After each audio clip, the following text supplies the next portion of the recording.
like in any other market, a market is a place where commodities are being exchanged between persons at a cost. And here in labor market, labor will be the commodity that is being exchanged between a worker and an employer. Now, labor will be the commodity that will be supplied by the laborers in exchange for the wage paid by the employer. So it will be the labor market actually constitutes an interaction between or interplay between the employer side and the worker side or the laborer side. So generally the workers will represent the supply side of this labor market and the employers will be constituting the demand side of this market. Now, as we know, when this as in any market, when demand and supply meets, through their interaction many other parameters also emerge. Like in the labor market, there will be an emerging a pattern of wages, employment and income. Now here we have to see generally what is other than in any other market. The general characteristic of labor market will be that labor is usually will be in surplus. Wherever, not only in India and all over the world, it has been at all times, labor has been in surplus. Means the labor supply has been at all times more than the demand side. Now, when the supply is more than the demand, obviously the demand side will be at an advantage. They will be at a position to dictate the terms of the people or the parameters who are on the other side of the supply. So in such a case, as you can see here, the employers will be at a upper hand. They will be able to dictate the terms of employment. At what rate the wages will be paid, what will be the incentives that may come along with the employment, what are the terms and conditions of employment. So it will be dictated by the employer side. So in such a case, the laborers will be put at a serious disadvantagement. In that case, it is necessary that the government has to intervene to ensure that there is a level playing field between the laborers and the employment. So accordingly, the government will have to intervene, and the Parliament of India as well as the other assemblies of the states have enacted many laws, many labor laws in India. Even there are more than 50 laws, labor laws enacted by the Parliament of India. And moreover, labor is an item which is coming under the concurrent list in our constitution. It means that both the central and the state governments will be at a position to enact laws on the subject. Accordingly, even all state governments have also enacted many laws to protect the interests of the laborers as well as the laborers, as well as the employers, but mostly for laborers.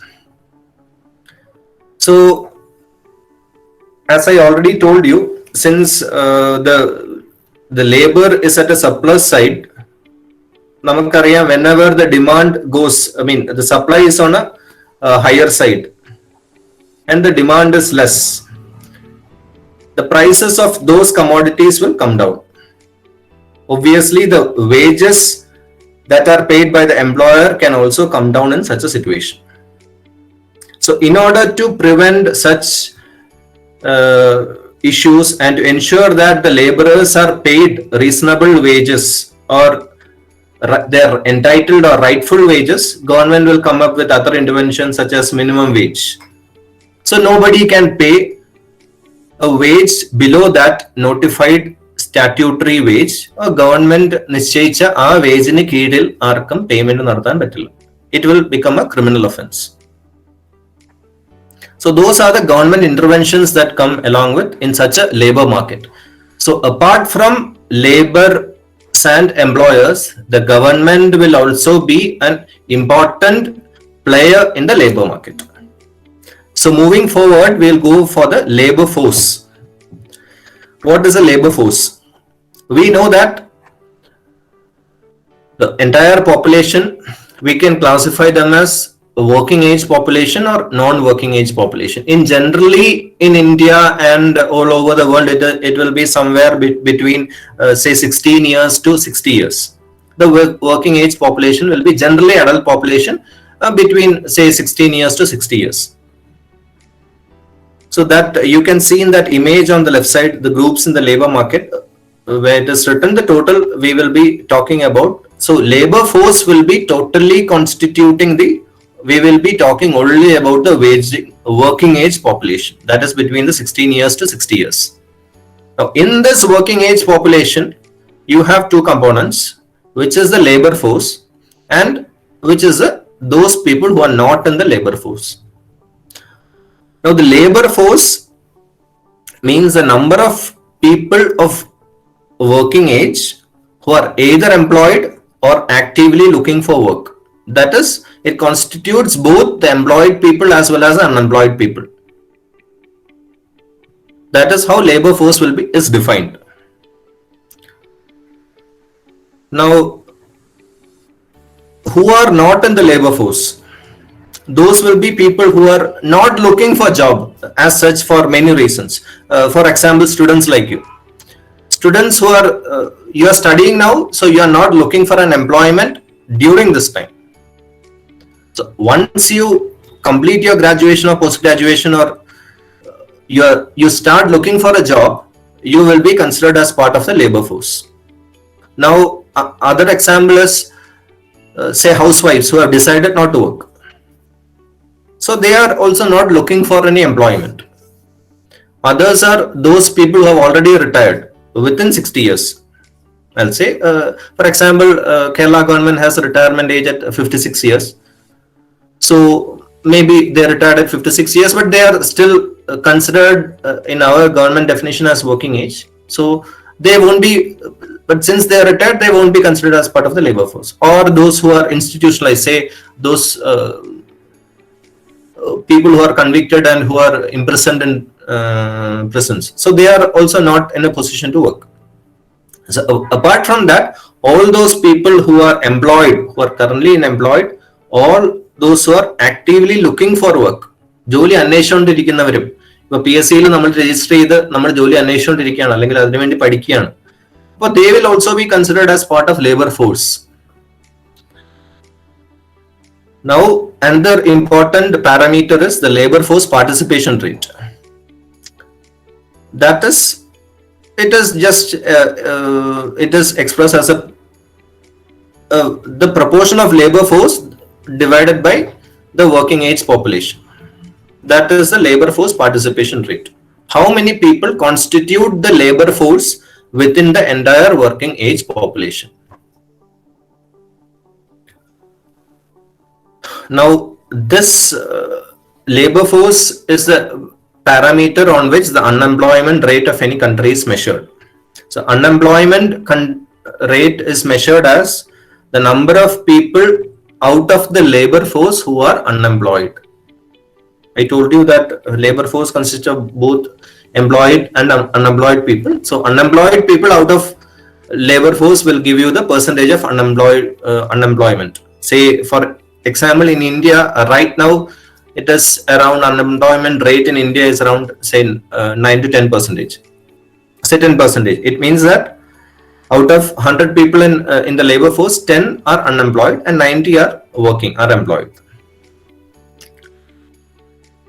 Now we'll come into another important aspect.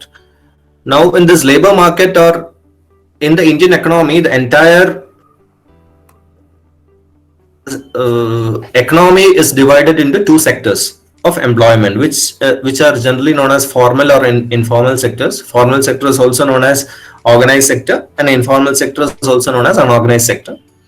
The formal sector, you can say, it is defined as that sector where that carries out activities that are taxed and monitored by the government, and the activities involved in GDP. To make it simple, we will say, for example, a government job is a formal job, or it's a government sector is a formal sector, and any other, for example, self-employment we can say it as a informal sector, where you are നമ്മൾ സ്വന്തമായി ഒരു ചെറിയ കട നടത്തിയാണ്, വേറെ ആരെയും വെക്കാതെ നമ്മൾ സ്വന്തമായി ഒരു കട നടത്തിയാണ്, ഒരു മെഡിക്കൽ സ്റ്റോർ ഞാൻ നടത്തിയാണ്. അപ്പൊ അങ്ങനെയാണെങ്കിൽ it will be considered as A informal sector. Organised sector has certain parameters. Organized sector we can always keep as a government sector or government job in mind while we are discussing this. It is an organized sector with the jobs will be having specific working hours. There will be regular wages. The wages will be defined. There will be somewhat job security will be there, and the sectors will be legally regulated. It means that labor laws pertaining to these sectors will also have already been enacted by the parliament. Labor laws are in place, and social security benefits are also there in these organized sectors. Udaharanathinu, we will take college teachers itself. So they it's a organized sector job on the job has specific working hours from morning, say 10 o'clock to 5 p.m. Regular wages are being paid. There is a somewhat job security is there, and proper laws are there, labor laws are there, and social security benefits like PF, provident fund, pension, etc. are also there. So going forward, we will, so the opposite will be usually the unorganized sector. ഞാൻ നേരത്തെ പറഞ്ഞതുപോലെ, for example you can say ഒരു കട നടത്തിയാണ്, ഇല്ലെങ്കിൽ for example നമ്മുടെ ഇപ്പോൾ ഉള്ള സ്വിഗ്ഗി അല്ലെങ്കിൽ ആമസോൺ ഡെലിവറി ബോയ്സ്, ഇവരുടെയൊക്കെ ഇൻഫോർമൽ സെക്ടർ വർക്കാണ്. നോ റെഗുലർ വർക്കിംഗ് അവേഴ്സ് ആണ് അവർക്ക്. അവരുടെ primary aim of informal sector എന്ന് പറയുന്നത് generating employment and income on A small scale. Everything will be small units. It will be either individual based or small scale usually that sectors. The production value will also be low. The comparative remuneration will also be low, and the social security itself will be either there won't be any social security or it will be very limited. And all over the world itself, 61% of the global workforce actually amounts to informal workers or low skilled or low paid workers who are working in the informal sectors. Almost 2 billion people are working in informal, not only in informal sectors but carrying out informal jobs. Now, before going forward, I'll just take you to social security. What exactly is social security? Because we will be talking more about social security in our coming slides. So, what exactly is social security? It means that when we are not in a position to work or to generate income due to certain factors, the state, I mean the government intervenes and help you in living your life. So that help provided by the government in simple terms is known as social security. To elaborate, നമുക്ക് ജോലി ചെയ്യാൻ പറ്റാത്ത ഒരു സാഹചര്യമാവുകയും നമുക്ക് income generate ചെയ്യാൻ പറ്റാത്ത ഒരു സാഹചര്യമാണ്.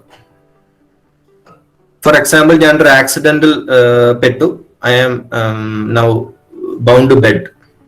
അല്ലെങ്കിൽ I have completed my 60 years of age. Now I have passed my working age. Now I am out of employment. I am already retired. So now I am not in a position to work due to factors that are out of my control. Even after 60 years, I might be able, I might want to work, but there may not be employment opportunities for me at that age. But still, I have to live, isn't it? So nobody can live without any salary or money. So in that case, government intervenes. Government say, yes, he is a citizen of this country. He is entitled to live with all dignity. He has a right to life in this country. So I should provide him with the reasonable facilities of what all I can provide to ensure that he lives a dignified life. But adinu vendi government has introduced some programs. For example, Provident Fund. If I am working in Employees Provident Fund Organization, ഇന്ത്യയിലെ work ചെയ്യുന്ന ആൾക്കാരുടെ, formal സെക്ടറിൽ work ചെയ്യുന്ന ആൾക്കാരുടെ provident fund manage ചെയ്യാണ് employees provident fund organisation അഥവാ EPFO. So what here Provident, what they do is, സർക്കാർ what they parliament എന്ത് തീരുമാനിച്ചു, ഇങ്ങനെ ഒരു സോഷ്യൽ സെക്യൂരിറ്റി പ്രൊവൈഡ് ചെയ്യണം, പ്രൊവിഡന്റ് ഫണ്ട് പ്രൊവൈഡ് ചെയ്യണമെങ്കിൽ at the end of 60 years when you retire, there should be some amount or some corpus in your account so that it can be used for your retired life. അപ്പൊ അതിനു വേണ്ടി ഞാൻ work ചെയ്യുന്ന സമയത്ത് I will contribute monthly, എന്റെ സാലറിയിൽ നിന്ന് ഞാൻ കുറച്ച് കോൺട്രിബ്യൂട്ട് ചെയ്ത് 60 വയസ്സാകുമ്പോൾ എനിക്കൊരു കോർപ്പസ് ഉണ്ടായി. ആ കോർപ്പസ് ഉപയോഗിച്ച് ഞാൻ എന്റെ റിട്ടയർമെന്റ് ലൈഫ് ജീവിക്കും. But what government did is, it is not left to the individual. I can decide, okay, government need not interfere.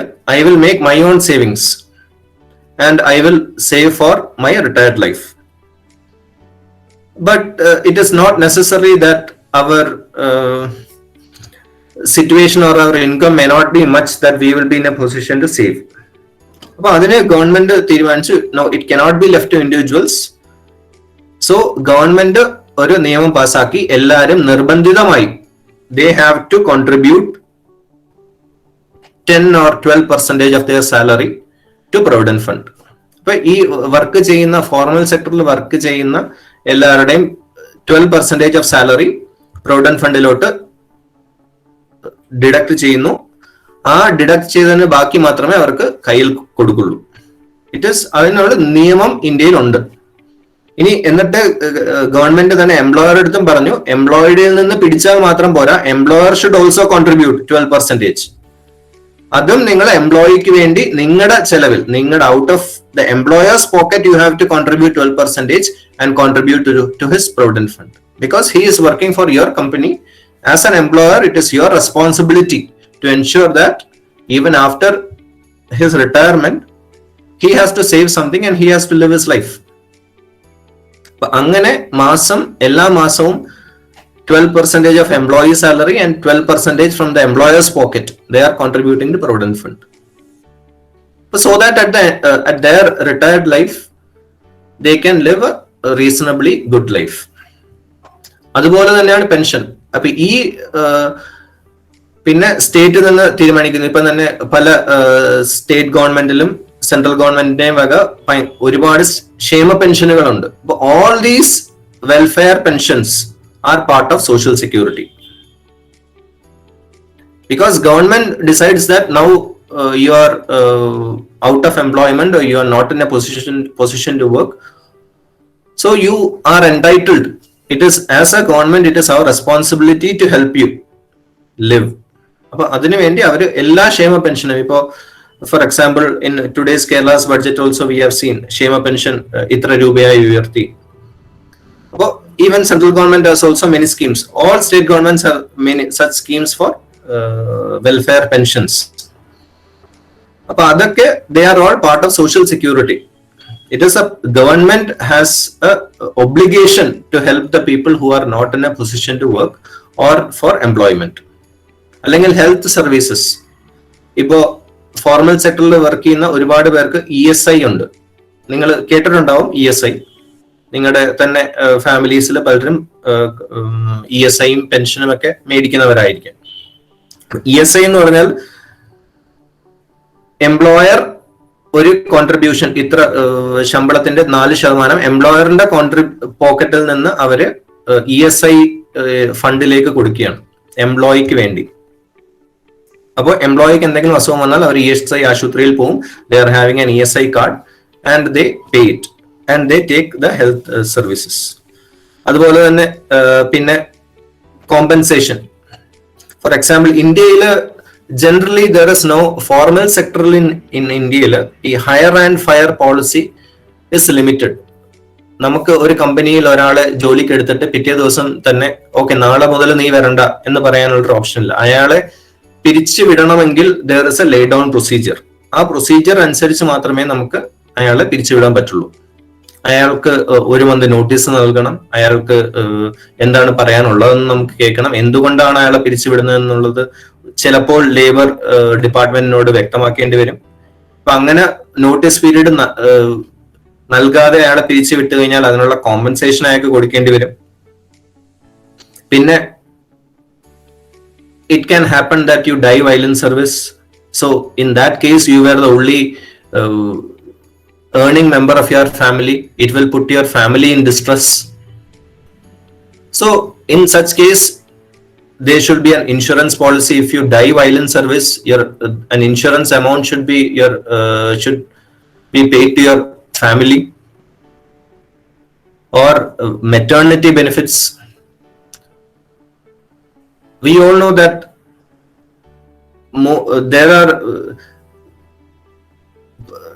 there are times when, most of the time when we see an employed woman becomes out of employment is due to when she starts it's during her maternity period.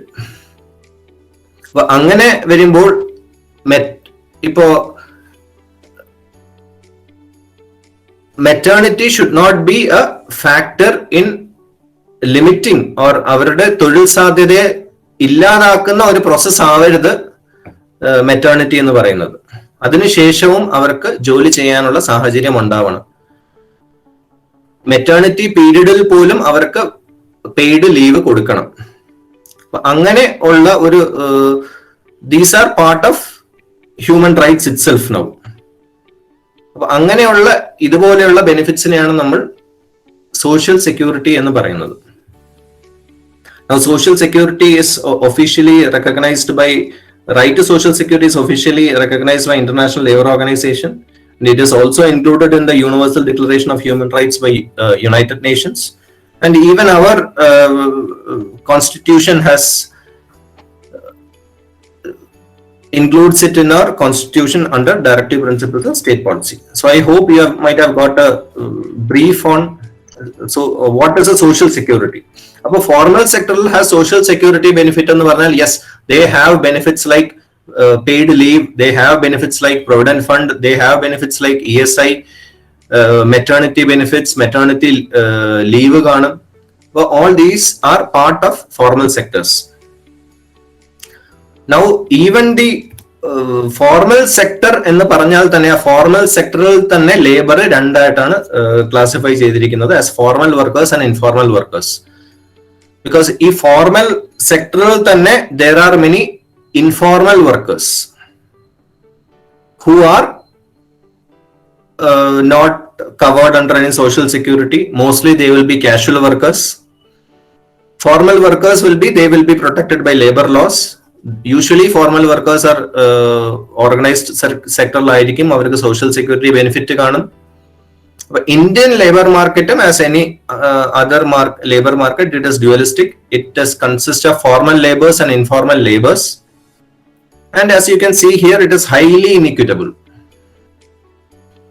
More than 90% of the labor force in India are informal workers, 90.4%.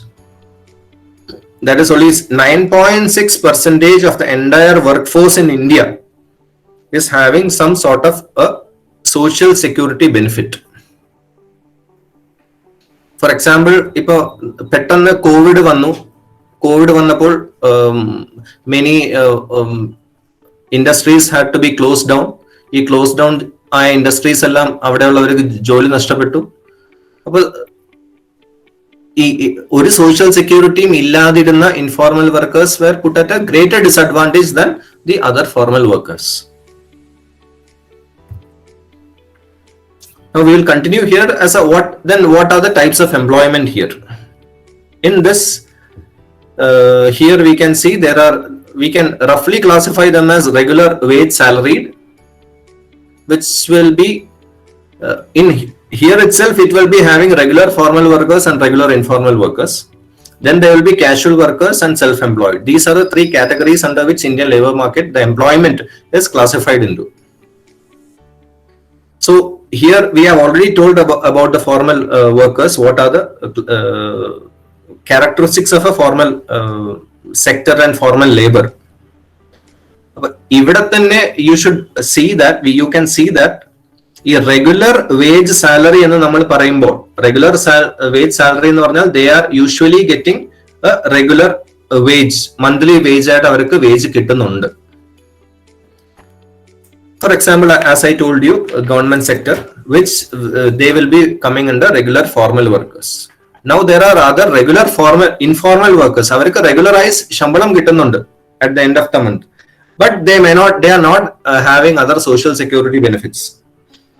For example, ഇപ്പോ small scale ഇപ്പൊ primary teachers ഒരു ചെറിയ സ്കൂളിലുള്ള primary teachers അവർക്കൊക്കെ മാസം അവസാനം yes they may getting their salary on time, but അവർക്ക് ഈ പറഞ്ഞ സോഷ്യൽ സെക്യൂരിറ്റി ബെനിഫിറ്റ് എല്ലാം കിട്ടണമെന്നില്ല. കാരണം ഇപ്പൊ പ്രൊവിഡന്റ് ഫണ്ട് ആണെങ്കിൽ തന്നെ PF ആപ്ലിക്കബിൾ ആവുന്നത് 20 ആൾക്കാരിൽ കൂടുതൽ എംപ്ലോയ് ചെയ്യുന്ന ഒരു ഇൻസ്റ്റിറ്റ്യൂഷനിലോ ഓർഗനൈസേഷനിലോ ഒരു കമ്പനിയിലോ ആണ്, ഇൻഡസ്ട്രിയിലാണ്.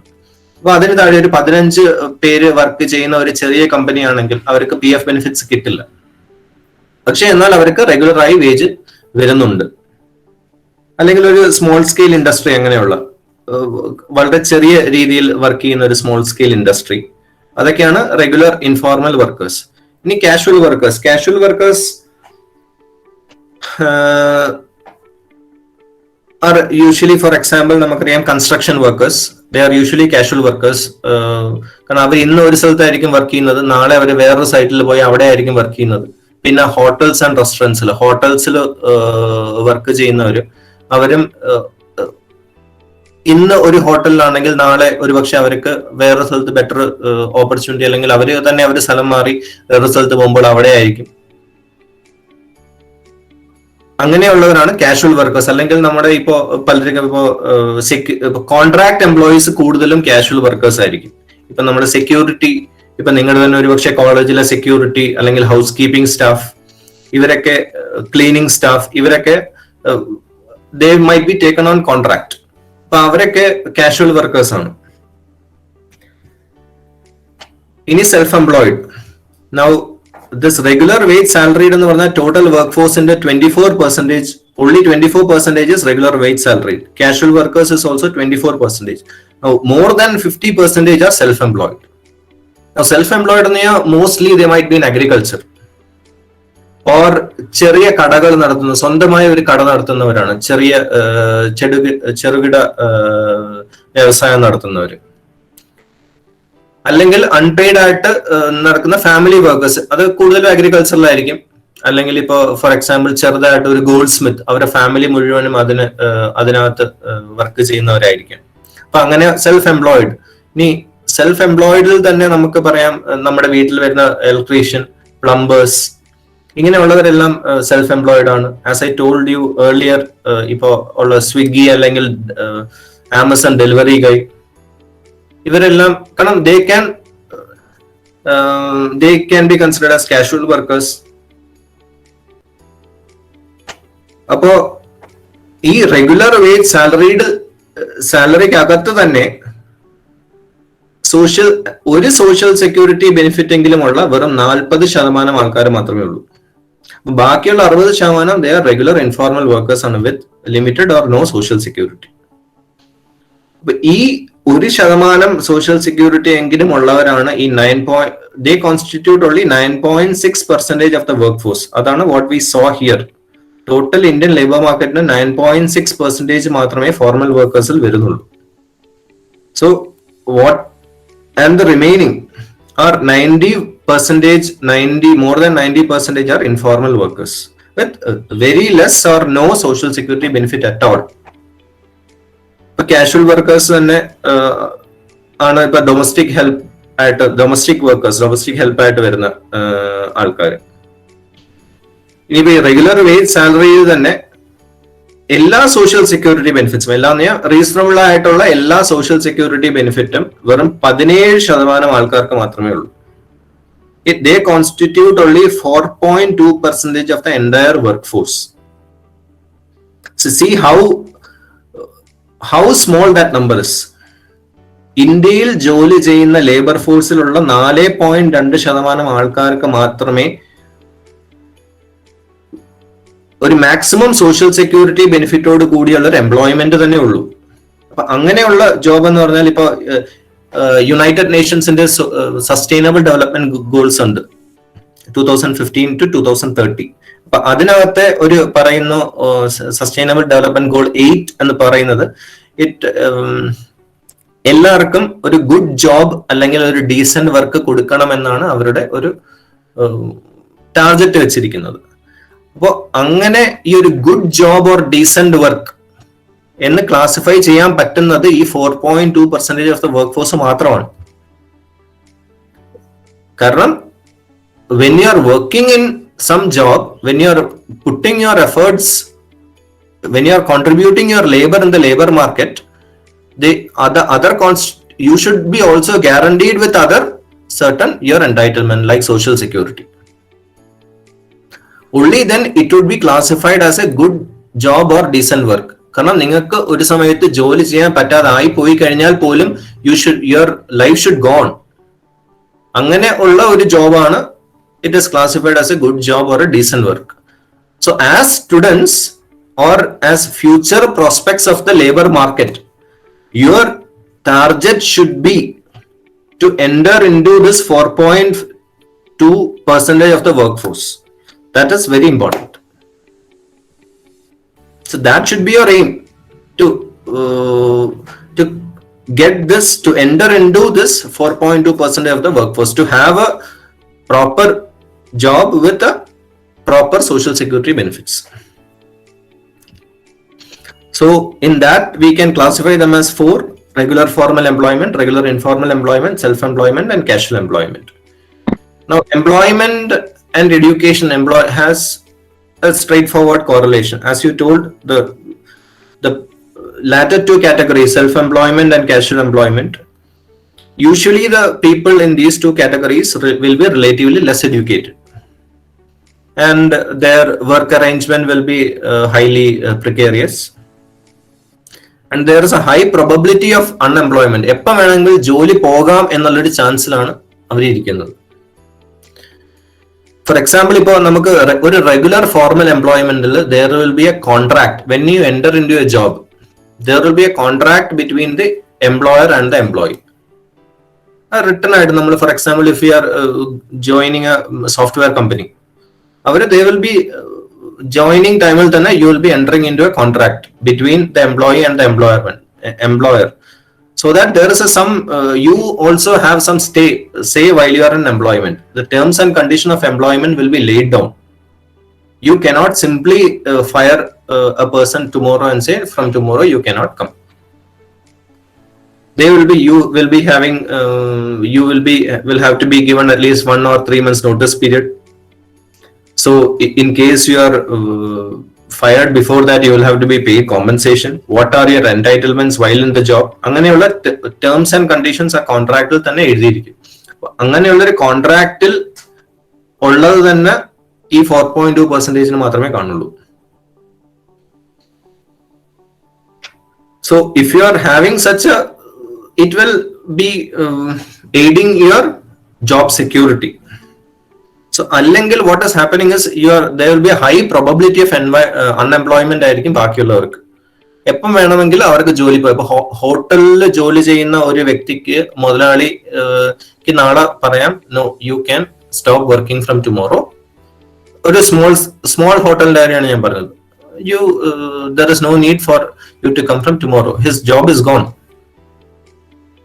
അപ്പൊ അങ്ങനെ ഈ സെൽഫ് ആൻഡ് കാഷ്വൽ എംപ്ലോയ്മെന്റിൽ ഏരിയാസിൽ വർക്ക് ചെയ്യുന്ന labourers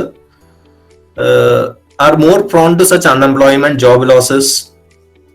And the COVID, if we talk of COVID, and these two will be the sectors where the effects of pandemic have been severe, obviously, because for example ഒരു software work ചെയ്യുന്ന ആളാണെങ്കിൽ he has an option to work from home, remote work opportunity ഉണ്ട്. പക്ഷേ self employment അല്ലെങ്കിൽ ഒരു casual employment, they have to be in the site. ഹോട്ടലിൽ work ചെയ്യുന്നവർക്ക് അവിടെ പോയി ജോലി ചെയ്താലേ പറ്റുള്ളൂ. കൺസ്ട്രക്ഷൻ വർക്കർ, അപ്പോൾ the job losses will be more in that case. And even when we talk about unemployment rate among literates will be higher than illiterates. A recent study, it shows that it is 11% among literates, whereas it is only 1% among illiterates. Because it may seem unusual, but the point is here the poor actually does not have the financial ability to remain unemployed. They will find some work. അവർക്ക് ജീവിക്കണമെങ്കിൽ എന്തെങ്കിലും ജോലി ചെയ്തേ പറ്റുള്ളൂ. So they will find some work. It will be some casual employment, it will be self-employment. For example നമ്മൾ ഒരു ചെറിയ തട്ടുകട തുടങ്ങും, ഒന്നും ചെയ്യാൻ പറ്റിയില്ലെങ്കിൽ നമ്മൾ തന്നെ ചിലപ്പോൾ ഒരു ചെറിയ തട്ടുകട തുടങ്ങും. അപ്പോൾ it will also be classified as self employment. Now employment across sectors. Now in India, agriculture employs the maximum number of people, which itself is 42%. Appo, as I already told you, agriculture is a very unregulated market aanadu, allengil limited regulation maathamulla oru area aanu. Appo avade labor laws inde applicability ku parimithikalundi. Social security benefits avade direct employer പലപ്പോഴും ഒരു organisation ആയിട്ട് ഇല്ലാത്തത് കാരണം social security benefits കൊടുക്കാനുള്ള അഭാവമുണ്ട്. That is the reason why, in spite of having reason for high people in the informal sector. Now next is manufacturing, construction and trade, hotels and restaurants. These three sectors actually constitute for 36% of the workforce. Construction, as I already told you, construction 80% casual employees ആണ്. Means അവർക്ക് ഒരു job security ഇല്ല, അതിനൊരു permanency ഇല്ല. അവരുടെ ഒരു migratory workforce ആണ് usually in construction. They will be working in one place in one day, and tomorrow under maybe one contractor, tomorrow they may go to another contractor, and they will be working at another place. And even manufacturing, they have 85% of informal work agreement. As I told you, avade oru regular wage salary വരുന്നുണ്ടാവാം മാസം, പക്ഷെ അവിടെ ബാക്കി social security benefits ഒന്നും കിട്ടൂല പലപ്പോഴും, കാരണം small scale manufacturing ആണെങ്കിൽ പലപ്പോഴും. പിന്നെ ഹോട്ടൽസ് ആൻഡ് റെസ്റ്റോറൻറ്റ്സിൽ ഇതേപോലെ regular formal jobs less than 5% ആണ്. Usually it will be waiters, bearers, അല്ലെങ്കിൽ കുക്ക്, സ്റ്റാഫ്. ഇനി അതല്ലാതെ ഈ റെഗുലർ ഫോർമൽ ജോബ്സ് ഉള്ള ഈ 5% മേ ബി സം ഈ ഹോട്ടൽ മാനേജ്മെന്റ് ഗ്രാജുവേറ്റ്സ് ആവാം, അല്ലെങ്കിൽ 5-star ഷെഫ് ആവാം. ബാക്കിയുള്ളവരെല്ലാം യൂഷ്വലി റെഗുലർ, അവരെ കാഷ്വൽ എംപ്ലോയീസ് ആയിട്ട് മാത്രമേ നമുക്ക് കൂട്ടാൻ പറ്റുള്ളൂ. Now the high-end service sector employs 14% of the workforce.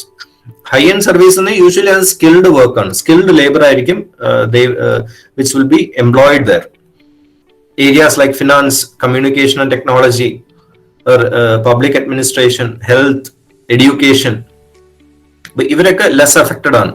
For example, education, there was an opportunity for remote learning, like online class, webinar ഒക്കെ വഴി നമുക്ക് ക്ലാസ് എടുക്കാൻ പറ്റി. സോ ദാറ്റ് അവിടെ എംപ്ലോയിഡ് ആയിട്ടുള്ള ആ എഡ്യൂക്കേഷൻ ഫീൽഡ് എംപ്ലോയിഡ് ആയിട്ടുള്ളവർക്ക് പോലും they were still in employment, their work could go on. Usually they will be having these high-end service sector, is associated with higher wages, social security benefit is there, more secure employment ആണ്. But this agriculture, പിന്നെ manufacturing, construction and trade, ഈ രണ്ട് areas ആണ്. They are the critical source of employment for the less educated. So they will be highly vulnerable to layoff ആണ്. Remote work possibility very less ആണ്. അതുകൊണ്ടാണ് ഞാൻ നേരത്തെ പറഞ്ഞത് high proportion of migrant labourers. ഇപ്പോ നമ്മുടെ കോവിഡ് ലോക്ക്ഡൌൺ സമയത്തൊക്കെ നമുക്ക് മൈഗ്രന്റ് ലേബറേഴ്സിന് ഒരുപാട് പ്രശ്നം ഉണ്ടായിരുന്നു. ഈ വർക്ക് ഫോഴ്സ് മെയിൻലി ഇൻ ഈ പറഞ്ഞ സെക്ടേഴ്സിലായിരുന്നു. Now we will go to the impact. So, impact of COVID-19.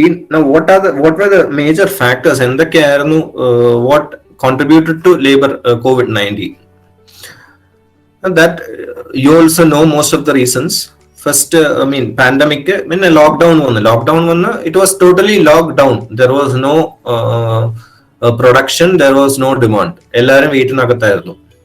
Then the containment policies came. Then social distancing വരേണ്ടി വന്നു.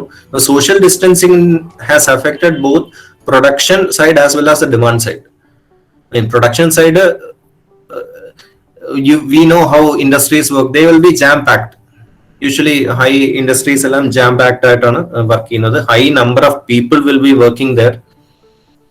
അപ്പോൾ റിമോട്ട് വർക്ക് ഓപ്പർച്യൂണിറ്റി ഇല്ലാത്ത എല്ലാവരും they will have to come. അപ്പോൾ most of the companies had to make them work in shifts, regular shifts allade they have make called on alternate days maybe. Appo full capacity alla industrial production onnu work cheythu. Appo supply side was affected. Now social distancing karanam demand side was also affected. ഈ pandemic കാരണം നമ്മുടെ essential ഐറ്റംസിന് വേണ്ടി അല്ലാതെ നമ്മൾ പുറത്തിറങ്ങാതായി. പഴയതുപോലെ എന്നാൽ ഉള്ള purchase കുറഞ്ഞു. കാരണം വി ഹാവ് ടു മെയിൻറ്റെയിൻ ഈ ഒരു സോഷ്യൽ ഡിസ്റ്റൻസിങ്ങിന്റെ ഒരു ഫാക്ടർ ഉള്ളത് കൊണ്ട്. അതേപോലെ തന്നെ സാനിറ്റൈസേഷൻ. ഇപ്പൊ ഇങ്ങനെയുള്ള ഫാക്ടേഴ്സ് എല്ലാം it has affected both the production as well as the demand side. And it has resulted in, and it was a global issue. So it has resulted in, it has affected exports and imports. Imports from China has seriously declined. This even raw materials of most of our manufacturing companies like pharma, iron and steel, idinte ellam raw materials are usually imported from other countries.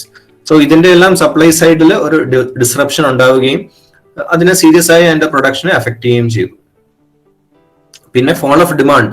Obviously as we know job loss ഉണ്ടായി, ആൾക്കാരുടെ കയ്യിൽ പൈസ ഇല്ലാതായി, salary ഇല്ല. അപ്പോൾ അവരുടെ purchasing power capacity കുറയുന്നു, സ്വാഭാവികമായി ഡിമാൻഡും കുറയുന്നു. അപ്പൊ ഇതെല്ലാം കാരണം it has resulted in reduction in G D P contract ചെയ്തു, ജി ഡി പി നെഗറ്റീവിലെത്തി. India there has been GDP contraction, and there was India recorded minus 24% growth ആണ് നമുക്ക് Q1, അതായത് April 2020 to June 2020 ഇല്ല നമുക്ക് -24% growth ആയിരുന്നു. Because it was totally locked down. There are no it was totally impacted by the pandemic, and it was the first time where India actually recorded a negative growth after 1979-1980. അപ്പോൾ we know ഇതിന് മുമ്പുള്ള ഒരു major economic issue വന്നത് global recession ആയിരുന്നു 2008. I don't know how many of you maybe of the students, because you might be school students at that time. It was A major impact ചെയ്ത ഒരു global recession ആയിരുന്നു 2008.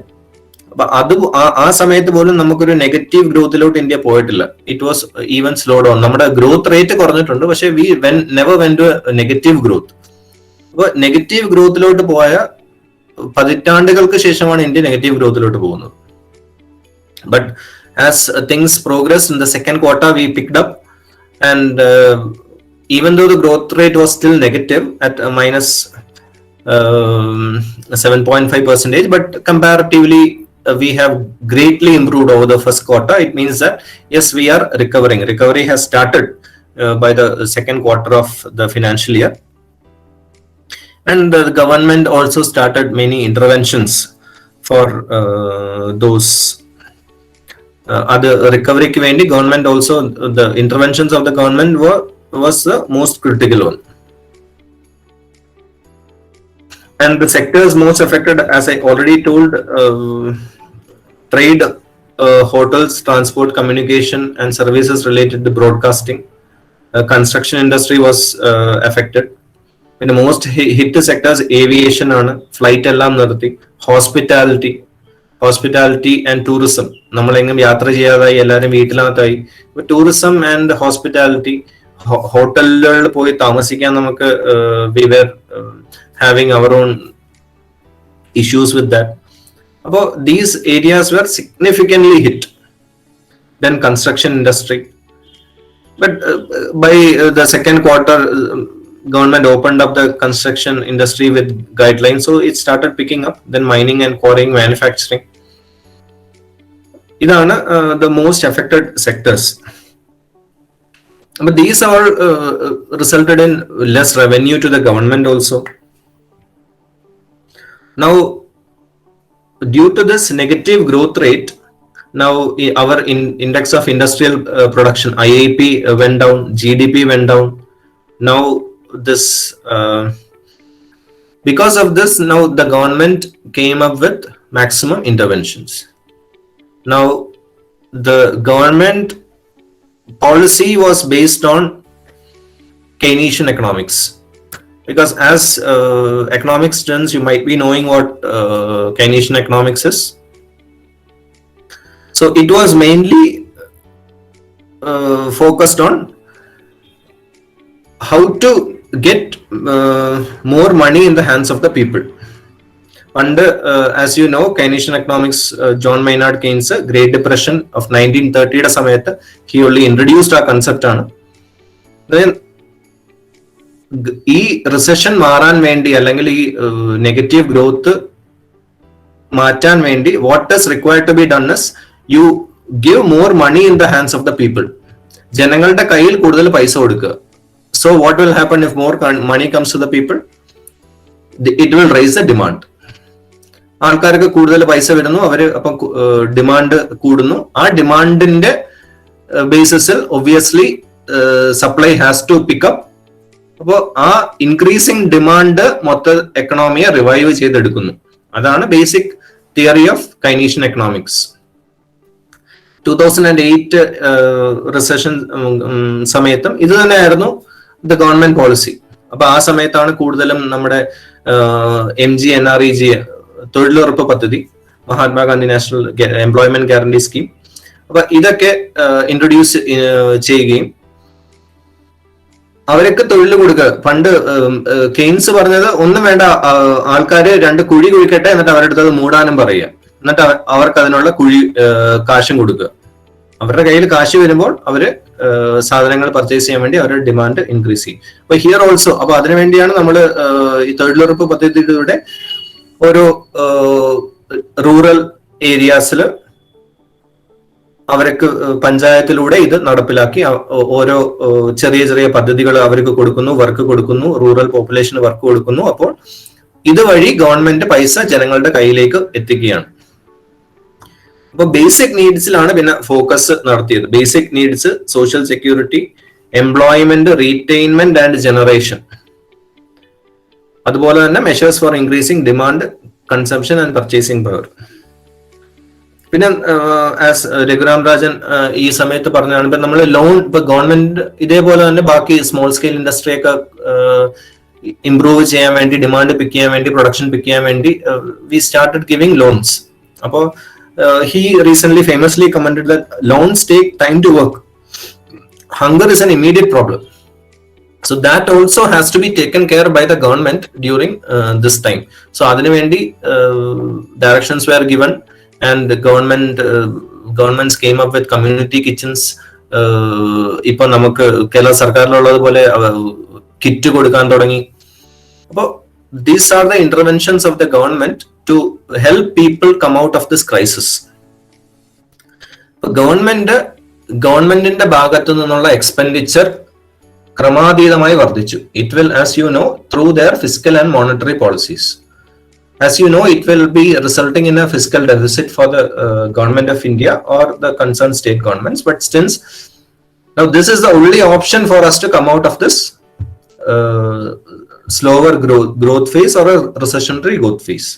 And due to this, it has resulted in the unemployment rate actually went up from 8% to 24% between March to May 2020. And after lockdown, there was severe job loss, unemployment serious ആയിട്ട് വർദ്ധിച്ചു. But after the second quarter, now it has, as on date, it has again come down to 9.3 because things have started moving forward again. Second quarter growth rate increase ആയിട്ടുണ്ട്.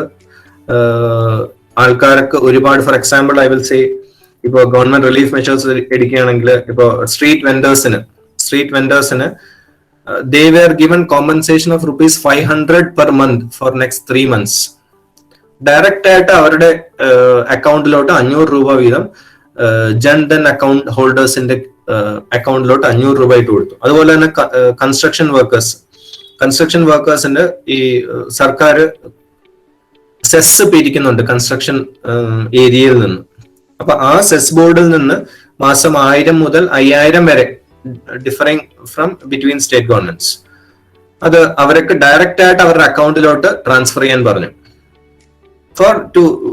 during this period of lockdown especially. പിന്നെ തൊഴിലുറപ്പ് പദ്ധതിയിൽ ഏകദേശം 50% increase ആണ് number of people ഉണ്ടായിട്ടുള്ളത്. ഏകദേശം 40,000 കോടി രൂപ NREGAക്ക് വേണ്ടി മാറ്റിവെച്ചു. പിന്നെ സ്ട്രീറ്റ് ഫുഡ് വെൻഡേഴ്സിന് വേണ്ടി ഫ്രീ സിലിണ്ടർ വാസ് പ്രൊവൈഡഡ്. പിന്നെ MSMEയിലും ഇതേപോലെ ഒരുപാട് കൊളാട്രൽ ഫ്രീ ക്രെഡിറ്റ് കൊടുത്തു. For all these to pick up. So as you can see, money was directly transferred to many people's account depending upon their situation. So this had actually an impact on the economy, and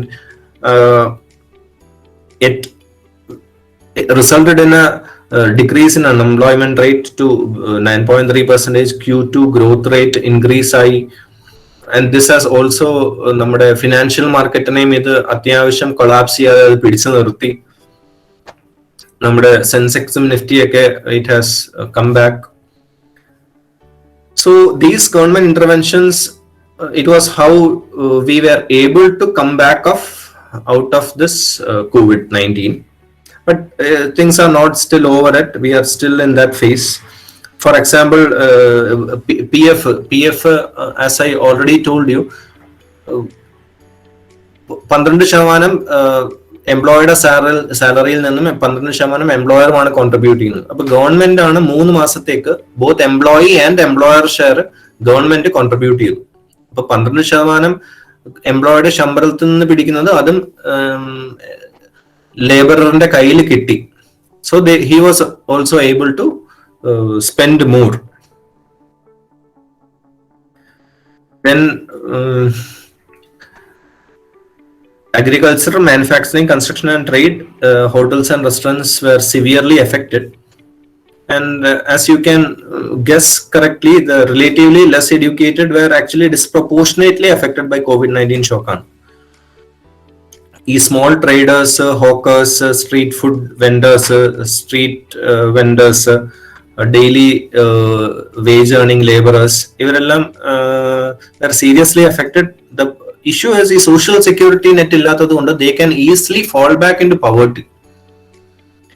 കാരണം അവരുടെ for example ഇപ്പോ ഈ സമയത്ത് നടന്നൊരു സർവേയിൽ what it showed is that ഒരാഴ്ചത്തേക്കുള്ള daily essentials already കരുതി വെച്ചേക്കുന്നവരെന്ന് ഞാൻ സർവേയിൽ പങ്കെടുത്ത ഒരു അർബൻ ഏരിയാസിൽ 65%, റൂറൽ ഏരിയാസിൽ ഒരു 35%. അത് 2 ആഴ്ചത്തേക്ക് എടുക്കുകയാണെങ്കിൽ അത് അതിന് നേരെ പകുതിയായി. ഈ പകുതി ആൾക്കാരും they are daily wage earners, they are severely hit. അപ്പൊ അതുകൊണ്ട് we have to understand that lockdown was a measure, but it is not the proper measure for to combat such a pandemic. കാരണം നമ്മൾ പറയും ജീവൻ ഉണ്ടെങ്കിലല്ലേ പിന്നെ ജോലി ചെയ്യേണ്ട കാര്യമുള്ളൂ എന്നുള്ള നമ്മൾ പറയും. പക്ഷെ ജോലി ചെയ്താലേ നമുക്ക് ജീവിക്കാനും പറ്റുള്ളൂ എന്നുള്ളതാണ് സത്യം. അപ്പൊ it is like A chicken and egg analogy പോലെയാണ്. അപ്പൊ നമുക്ക് രണ്ടും വേണം, നമുക്ക് ജീവനും വേണം, പക്ഷെ ജീവൻ നിലനിർത്താൻ വേണ്ടി നമുക്ക് ജോലി ചെയ്യുകയും വേണം. അപ്പൊ ജോലിയിലോട്ട് ആൾക്കാരെ തിരികെ കൊണ്ടുവരിക എന്നുള്ളൊരു challenging task was there in front of government, especially during this pandemic time. So finally there was no option other than to lockdown release ചെയ്യുന്നു. അപ്പോ പതുക്കെ പതുക്കെ നമുക്ക് we have to open. For example ഇന്നലെ തിയേറ്റേഴ്സ് ഓപ്പൺ ചെയ്തു. അപ്പൊ theatres area എന്ന് പറഞ്ഞാൽ അതിനകത്ത് ജോലി ചെയ്യുന്നവരൊക്കെ പലരും സിനിമ ഇൻഡസ്ട്രിയിൽ തന്നെ പലരും ഡെയിലി വേജ് ഏർണേഴ്സ് ആണ്. അതുപോലെ തന്നെ തിയേറ്ററിലും ഇപ്പൊ they have very less social security. അവർക്ക് ജോലി ഉണ്ടെങ്കിൽ മാത്രമേ അവർക്ക് ജീവിക്കാൻ പറ്റുള്ളൂ. They don't have a provision for 1 month അല്ലെങ്കിൽ 2 month ടൈം. അപ്പൊ it is imperative that at some point of time we will have to reopen all these things following the protocols.